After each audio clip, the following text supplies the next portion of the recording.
Okay, good morning, everybody. Welcome to some new participants. If you, at the end of the class, you'll have to unmute yourself to ask any questions, but right now everyone is muted and we're going to begin the chapter. Today we are doing chapter 41. Chapter 41 is an extremely fundamental and important chapter in Tanya. I don't want to say that all the other chapters are not, because every single chapter of Tanya is important in our avodah, in serving Hashem. But this chapter is very important. We'll see why. But besides for what it says in the chapter, many times the Rebbe would write as an answer in a letter to individuals to study this particular chapter in depth and off by heart, as a way of helping them overcome their Yetzer Hara, overcoming things like anger, and aiding them in their service of Hashem. Okay, so let's begin. This chapter begins a new subject. Up till now, the last few chapters especially, we were discussing the necessity of a mitzvah that you do having wings. What does that mean, having wings? Having wings means that the mitzvah is going to rise to the appropriate place in the superior spiritual worlds. But what are exactly these wings? Which, without going into detail, which we did in the previous chapters, these wings are love and fear of God. Now, obviously, the main point is to do the mitzvah, the action piece, but the kavanah behind the mitzvah is what enables the mitzvah to rise to the appropriate place to its source, in actual fact, to the source of Hashem's will. It reveals Hashem's will and in the appropriate worlds, depending on what kind of motivation you have for the mitzvah, if it was intellectually produced or it was simply revealing a natural love for Hashem. But mainly up until this point in Tanya, we've been discussing love of Hashem. We've been discussing different kinds of love of Hashem. We've been discussing natural love of Hashem. We've been discussing an intellectually produced love of Hashem. All different kinds of love that we have for Hashem. However, although we generally say that love of Hashem motivates the positive commandments and fear of Hashem prevents a person from sinning, in other words, from transgressing a negative commandment, in this chapter, the Alter Rebbe comes and tells us something new. The Alter Rebbe comes and tells us that even for positive mitzvahs, love alone of Hashem is not enough. You also need the element of fear of God to motivate even positive mitzvahs. Love of Hashem is not enough. And in fact, we haven't yet explained what the fear of Hashem is, but the Alter Rebbe starts off this chapter explaining that the fear of Hashem is the cornerstone of all avodas Hashem, is the cornerstone for serving Hashem. In fact, the words that the Alter Rebbe uses is ikar v'sharsha ha'avodah, the main component and the root of all service of God. In other words, yiras Hashem, fear of God, sometimes it's called yiras shamayim, fear of heaven, is the foundation and cornerstone of all your avodah. Now, most people like to say and might say that serving Hashem out of love is a higher level serving Hashem, a more sophisticated way of serving Hashem, because love feels good. Love shows closeness and warmth. But the truth is that love is a mixture of being selfless and selfish. Love is not an altruistic emotion, because you do gain out of the relationship.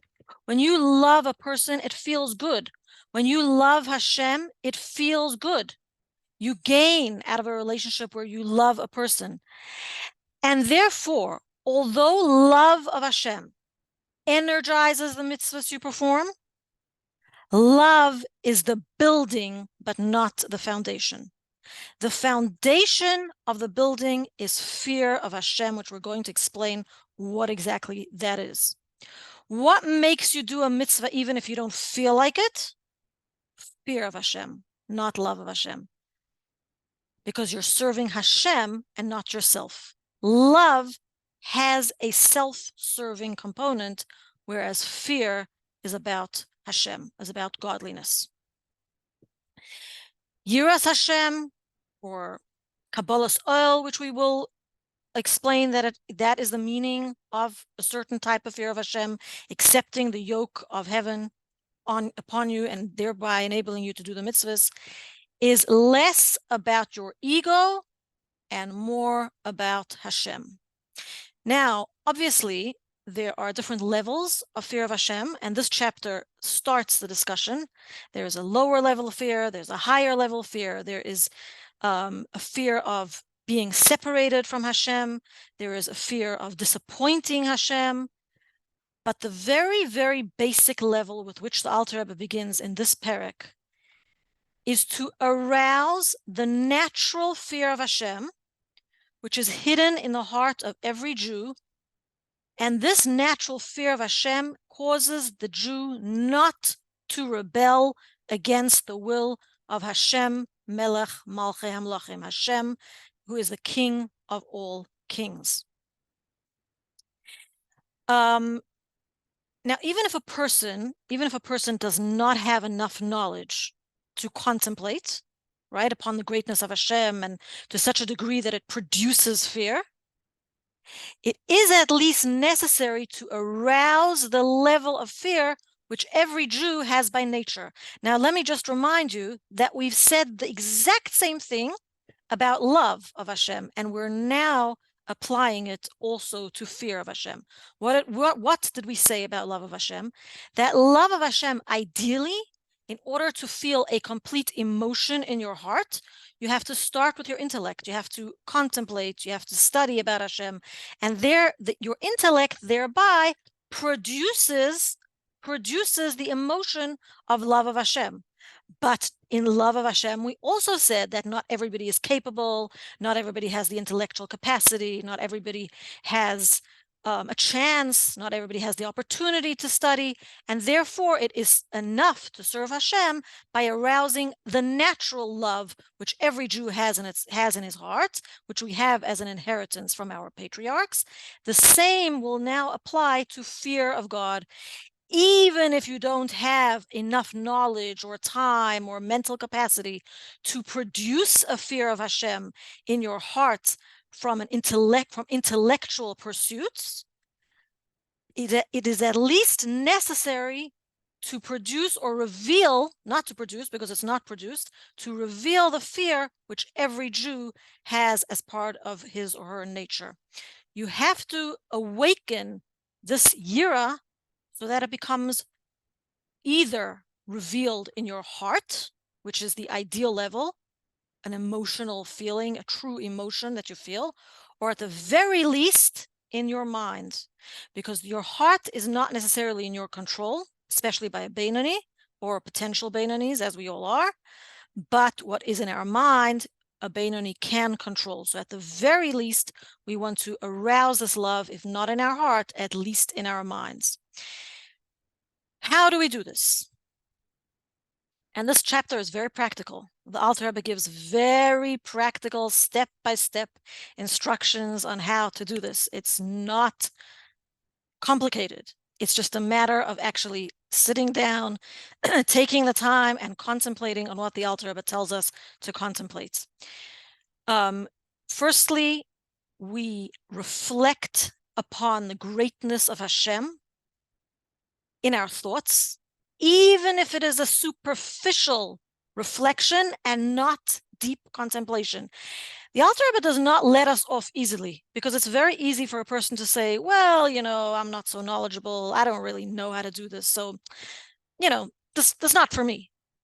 And the Alter Rebbe has an answer for every one of us and says, don't worry, if you're not able to deeply reflect upon this subject, at least superficially think about it in your mind, even if it's not deep contemplation, because the goal is to arouse a fear as a servant serves his master out of fear.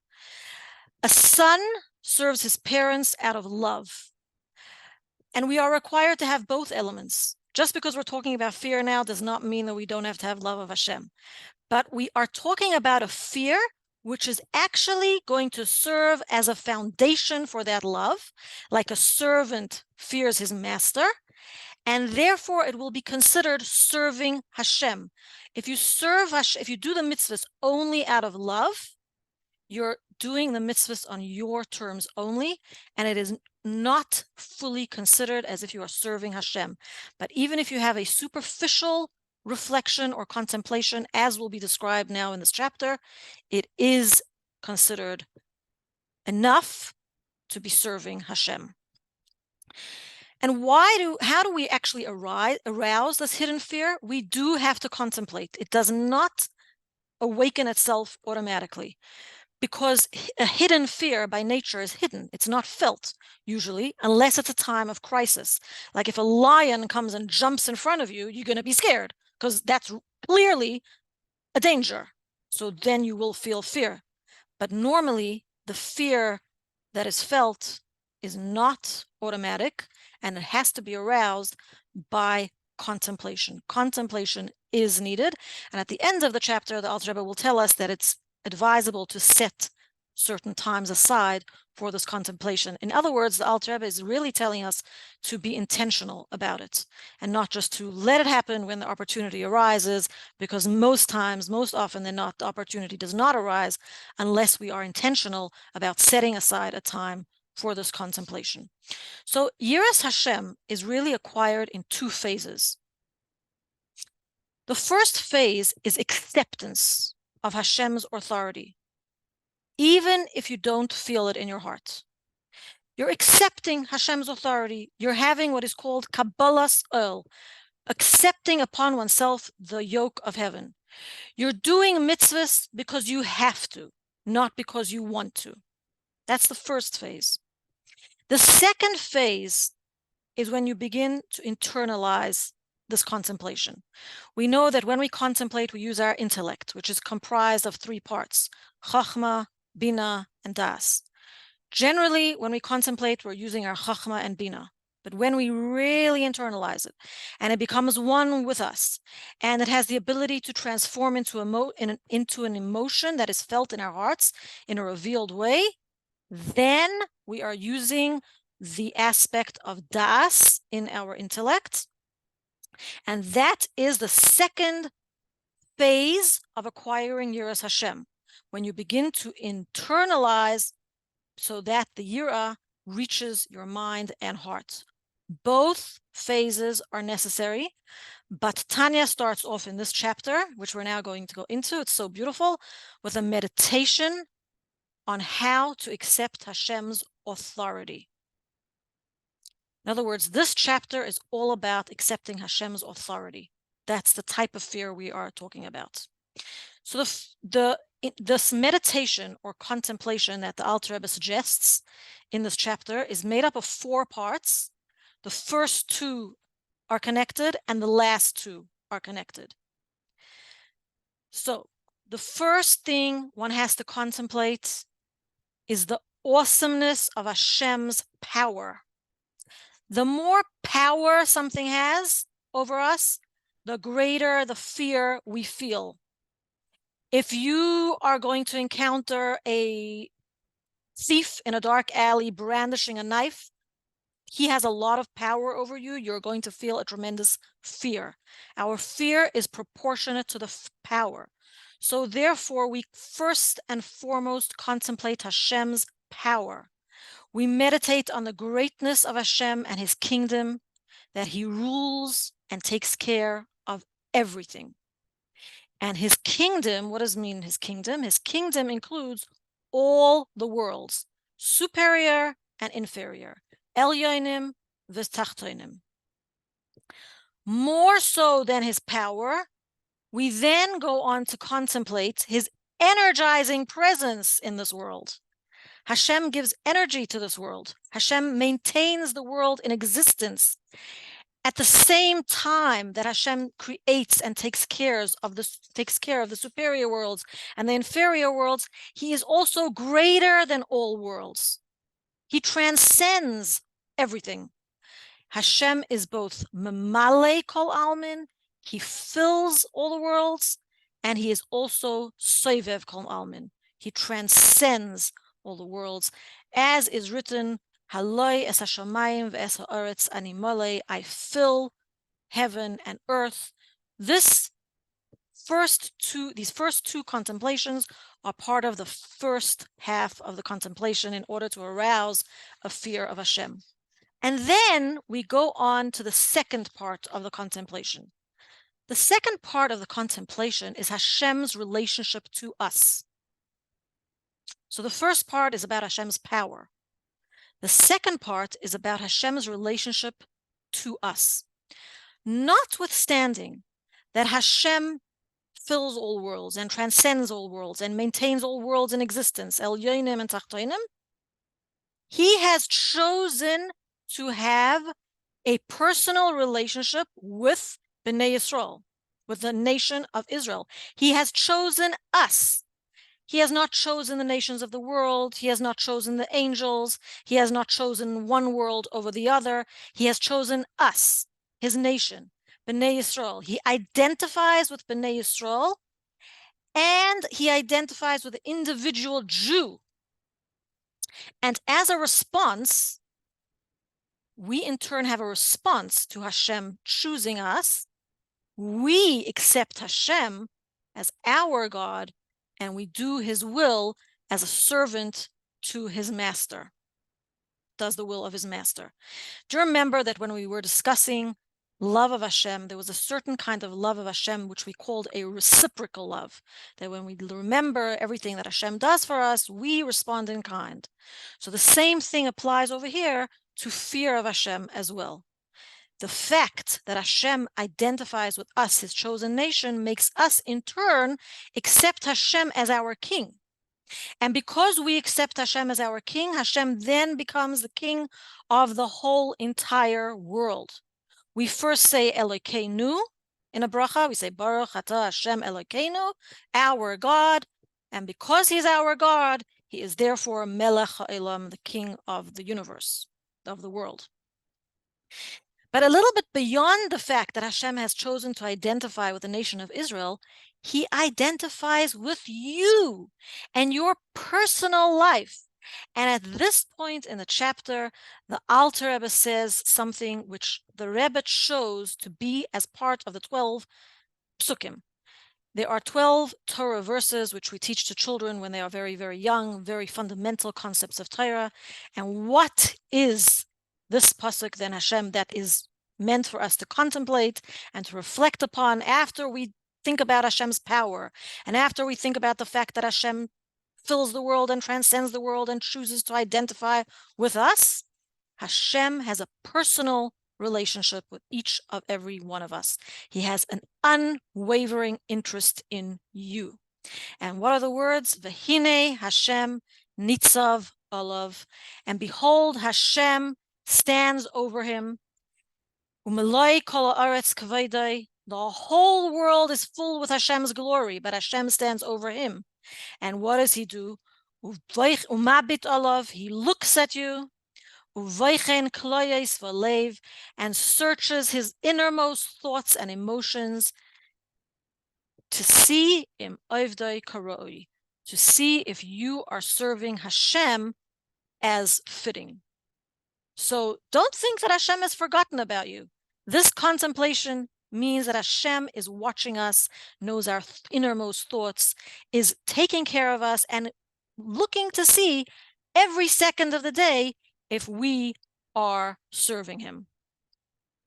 And therefore, after we contemplate this, a person realizes that he has to serve Hashem with love and fear as a servant stands before the king. It causes this response in us. So this is the contemplation. Now, when we talk about this contemplation that Tanya, the Alter Rebbe, tells us, it does not mean that you necessarily understand what you are thinking about, what you are reflecting about it. It does not mean that you're thinking deeply about it necessarily, although that is the ideal. But when a person considers these simple facts, that Hashem fills and surrounds the worlds, yet chooses to identify as the God of Israel, and singles out the individual Jew to have a relationship with him, this brings about a fear and awe with which we do the mitzvahs, and thereby causes that Hashem is not only the king, has the king of the nation of Israel, but the king of the world, Melech Ha'olam. Once a person is done contemplating this and arousing a fear of Hashem, the Alter Rebbe goes on to the next step. The next step is contemplating that when you will do the mitzvahs of Hashem, and we actually discussed this in a previous chapter, when you will serve Hashem out of a fear and awe of God, by engaging in Torah study and doing the mitzvahs, you are actually going to be revealing Hashem's will in this world. Because Torah and mitzvahs are purely Hashem's will, without limitation, without concealment. When you study Torah with your intellect, you are connecting your intellect with Hashem's intellect. When you use your faculty of speech to learn Torah or to teach Torah or to pray, you are connecting your faculty of speech with Hashem's speech, and so on.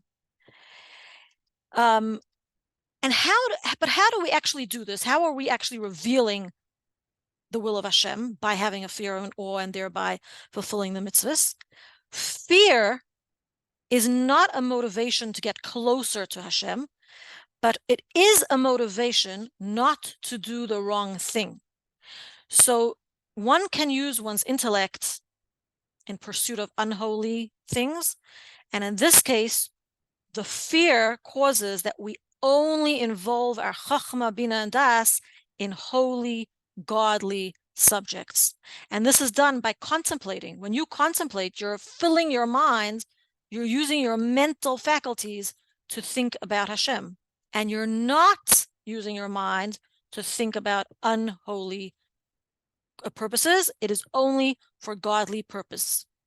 And then obviously when you have contemplated significantly and enough, that becomes da'as, which then translates into a complete emotion, a revealed emotion. But what if in spite of all this, contemplation, you're actually not able to reveal this emotion in your heart? You sit, you contemplate, you take this parak of Tanya, you learn it off by heart, or you read it a few times, you contemplate on Hashem's greatness, you contemplate on the fact that Hashem has a personal relationship with the nation of Israel, and specifically you yourself, the individual. If you are not able to reveal the emotion in the heart, if you accept the Malchus Shamayim, the all Malchus Shamayim, the yoke of heaven, at least in your mind, it is still considered authentic avodah, authentic service of Hashem, because the true nature of a Jew is not to rebel against God. In other words, how do we know when it is authentic fear of God? When it changes behavior, when it motivates you to do a mitzvah, when it prevents you from doing a sin. And the reason why this fear of God, meaning to say we accept the authority of Hashem over the world, by contemplating on his greatness and by contemplating on the fact that he is all powerful and transcends the world and yet chooses us and chooses the individual Jew. The reason why this fear is needed as an ingredient even in positive mitzvahs is because we are commanded to serve Hashem. And you cannot serve Hashem only with love. But let's go through the sequence of events of what actually happens, because we're going to see how this type of fear of God will actually cause you to have a truer, more lasting, and authentic love of Hashem. So first, a person contemplates on the greatness of God, Hashem's involvement in the world and in your life, and accepts upon himself the authority of Hashem. Then a person thinks about the fact that Hashem's will is revealed in Torah and mitzvahs. What is the result of all this? The result is that one draws godliness upon oneself. The word Shechina, which we usually translate as the presence of God, is actually the source of all souls. By revealing the will of Hashem, by doing mitzvahs and learning Torah, we are revealing the Shechina in this world. We are drawing down the Shechina to this world and bringing a greater amount of godliness into our lives, because the Shechina is the source of all neshamas. And here's the most beautiful thing. Your neshama is not an isolated fragment. It's connected with all other neshamas. So if you remember in the previous chapters, when we spoke about love of Hashem as a kavana to a mitzvah, as a motivating force, we said that when we have love and fear of Hashem, it enables the mitzvah to rise and what is into the structure of the worlds, into the revealed parts of the different worlds. And we said that when we reveal Hashem's will, what does that mean? We actually cause a fusion between Hashem's midos. In other words, Gvura and Chesed are two contradictory emotions. But when we unite Gvura and Chesed, Gvura, severity, takes on a little bit of kindness. It becomes sweetened. And that's what we say happens when we actually do a mitzvah with the purpose of serving Hashem. We say every day as part of davening, before Baruch Shamar, we say, L'shem Yichud Kudsha Brichu, Ushchinte. We want to unite Hashem with his Shechina, which means, what is the meaning of this? We want to unite the midos of Hashem, which we've actually discussed in a previous chapter. That reveals Hashem's will, which is why we usually say at a time of performing a mitzvah, we say that it is an eis rotzain, a time of will. What does that mean, an eis rotzain, a time of will? We're revealing God's will, and when we reveal God's will, that means that we are uniting all Hashem's attributes together. They are not separate. They become united, and therefore the gevura, the judgment, becomes a little less severe. It becomes sweetened with chesed. But how do we end off that saying? We say, L'shem yichud kudsha brichu shchinta liyachada shem yudke bevavke b'shem kol Yisrael, in the name of all of Israel. Because when you do a mitzvah, it doesn't only affect you. It affects all of Bnei Yisrael. So by having a fear of Hashem, and that in turn you achieve by contemplating and Hashem's authority and realizing that you're revealing Hashem's will, and therefore you do a mitzvah, you are drawing the Shechina upon yourself and upon the entire world and upon the entire nation of Israel. And the highest level of this is to give pleasure to Hashem,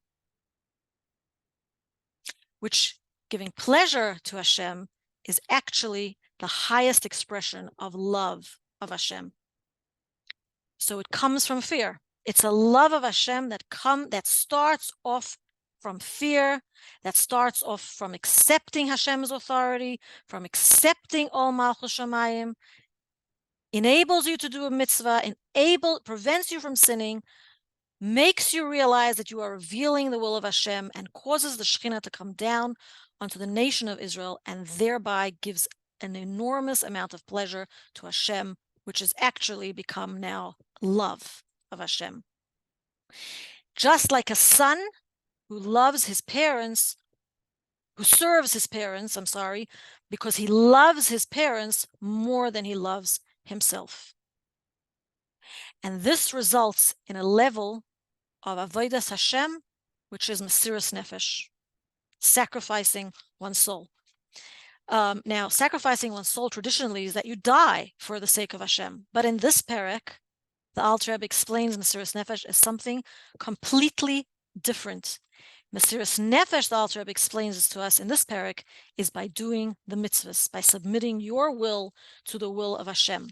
Now, what's really, really beautiful, and this is a long parak, so I know I'm going over time a little bit today, but what's really, really beautiful is then the Alter Rebbe ends off this parak explaining to us how we actually, at the start of every single day, we take upon ourselves this aspect of Mesiras Nefesh. We deliver our souls to Hashem. How do we do that? By choosing to learn Torah and do mitzvahs. How do we do that?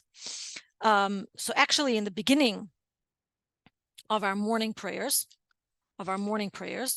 we say a prayer called Elokai Neshama. We talk about our soul. And we say, Elokai neshama shenasata bi tahirahi. Hashem, the soul that you have given us is holy. Ata varasa, you created it. Ata yitzarta, ata nafachta bi, you blew it into me. V'ata meshamra b'kirbi, you guard it within me. V'ata asid litla mimeni. Eventually, Hashem, you're going to take away the soul from me, and eventually you will return it in Tchias HaMesim. But the Alter Rebbe concentrates on these words, that eventually Hashem takes away our soul, because life really is temporary. We come here, we live here, it is temporary. After 120, a soul reunites with its source. It has 120 years over here to serve Hashem, to be able to transform this world into an abode for Hashem, and then returns to Hashem. So, what are we saying to Hashem? We say to Hashem every morning, you know what? I don't have to wait to die. That's not the kind of Mesiras Nefesh that I'm waiting for. I don't have to die. I am delivering my soul right now to you. I am delivering my soul right now to you, meaning I am dedicating my life to you, Hashem, now, to unite with Hashem's oneness. And that's what we say in Tehillim. We say, Eilecha Hashem nafshi esa. To you, Hashem, we lift our soul. That doesn't mean to die. It means to dedicate our lives to the service of Hashem. And we do this by uniting our thought, speech, and action with Hashem. And then once we've said Elokai Neshama, we then start the actual brachas and we say Baruch Atah. We talk to Hashem in the second person, blessed are you, as if Hashem is standing right in front of us in an intimate moment. We say Baruch Hashem. We literally give our soul to Hashem every morning, and this is considered Mesiras Nefesh. And then, as I said previously, the Alter Rebbe finishes this chapter with suggesting that one sets aside time to contemplate of Hashem's greatness with the goal of arousing a fear of Hashem. Okay, that was a summary. Does anyone have any questions?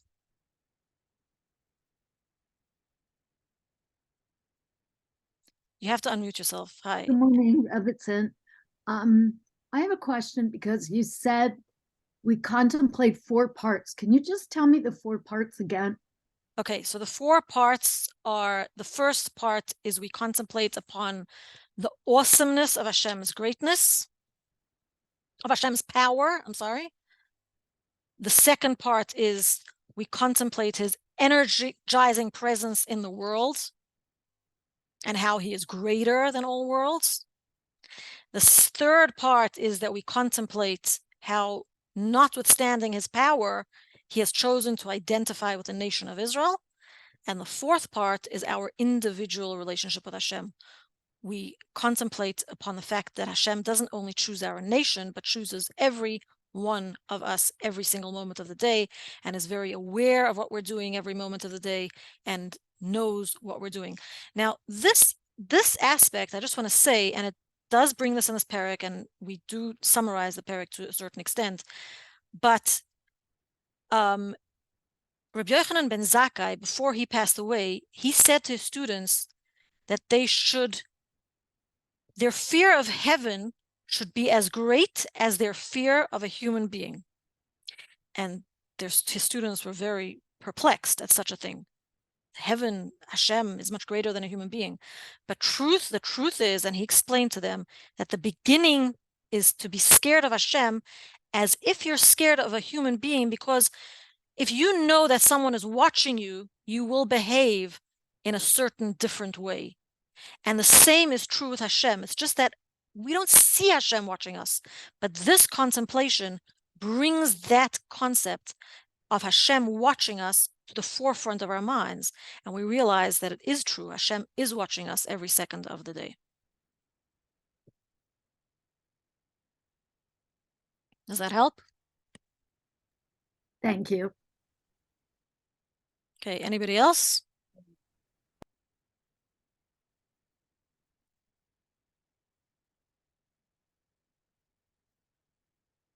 So I'm going to stop the recording.